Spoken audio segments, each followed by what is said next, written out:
সেই পাবৰ কাৰণে আমাক 2 কিলোমিটাৰ ৰাস্তা খুবেই বেয়া আৰু ধনুভাঙাৰ পৰা আমি ধূপধাৰা স্কুলত পঢ়িছিলোঁ হাইস্কুল আমাৰ ধূপধাৰা হাইস্কুলত পঢ়িছিলোঁ আৰু সেইখিনি সময়ত যেতিয়া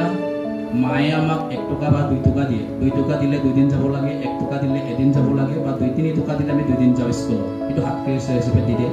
আৰু সেইখিনি সময় আছিল 1997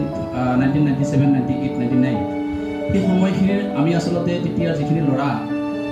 ছোৱালী আমাৰ সকলোৰে গমেই পায় আমি টিফিনত বৰ বেছি গুৰুত্ব নিদিওঁ আমাৰ টিফিন তেনেকুৱা খোৱা নহয় সেইখিনি সময়ত তো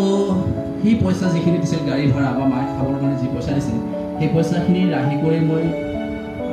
300 টকা এটা জমা কৰিছিলোঁ আৰু জড়িত আৰু অৰ্থনৈতিকভাৱে সচ্ছল নহয় আমাৰ গাঁওবিলাক এইটো সকলোৱে গমেই পায় যিহেতু আমি গাঁৱৰ ল'ৰা তো তেনেকৈ মই বছৰত কেনেকৈ মই 60টা গাহৰি আধি দিব পাৰোঁ তাৰ কাৰণে মই লৈছোঁ এটা থিৰাং কৰিছিলোঁ আৰু গৈ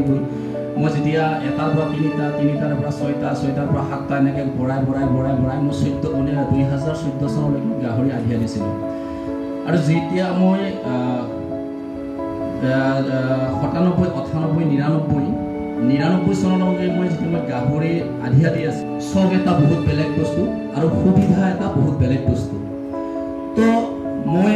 ভাবিছিলোঁ মোক বাইকখন কোনো লাক্সাৰিছৰ কাৰণে নাই বাইকখন মই কোনো চখৰ কাৰণে নলওঁ বাইকখন লাগিব মোক সুবিধাৰ কাৰণে সেইকাৰণে মই বাইকখন লোৱা নাছিলোঁ আৰু গৈ মই যেতিয়া গ্ৰেজুৱেশ্যন কমপ্লিট কৰিলোঁ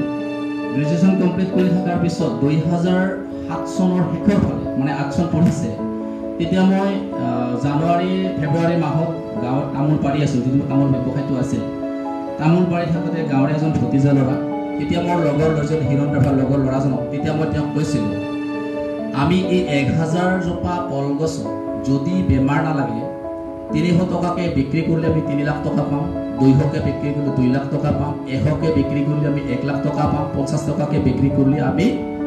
50,000 টকা পাম এইটো মনোবল আমি হেৰাই দিয়া নাছিলোঁ অৱশেষত বহুত বেমাৰ লাগিছিল কান্ধত পানী উহাই আমি কলৰ গুৰিত পানী দিছিলোঁ এনেকুৱাকৈ বহুত কষ্ট কৰিছিলোঁ এটা সময়ত বেমাৰে আমাক খুব বেছিকৈ আক্ৰমণ কৰিব ধৰিলে তেতিয়া আমি এগ্ৰিকালচাৰ আমাৰ যিজন এডিঅ' তেওঁক মাতি ল'লোঁ তেওঁক সুধিলোঁ তেওঁ একো আমাক সমাধান দিব নোৱাৰিলে আমি তেতিয়া এটাই মাত্ৰ ভগৱানৰ ওচৰত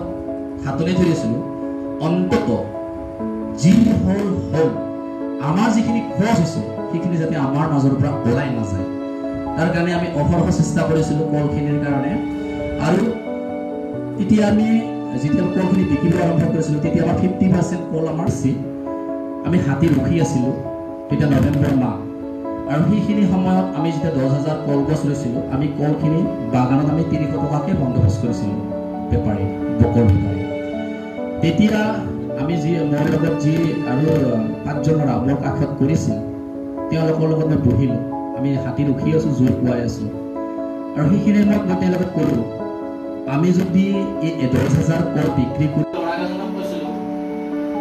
1 কোটি টকাৰ এটা টাৰ্গেট কৰিবৰ কাৰণে টাৰ্গেটটোৱে মেইন কথা এইটো মানে ছাকচেছ হোৱা নোহোৱাটো পিছৰ কথা কিন্তু লক্ষ্যটো হৈছে আটাইতকৈ ডাঙৰ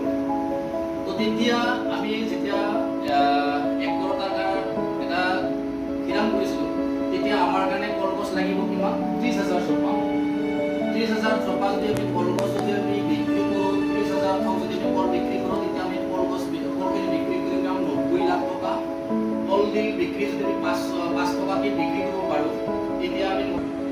এটা টাৰ্গেট কৰিছিলোঁ আৰু তেতিয়া মই এটা কথাই কৈছিলোঁ যদি আমি 300 টকাকৈহে বিক্ৰী কৰিব পাৰোঁ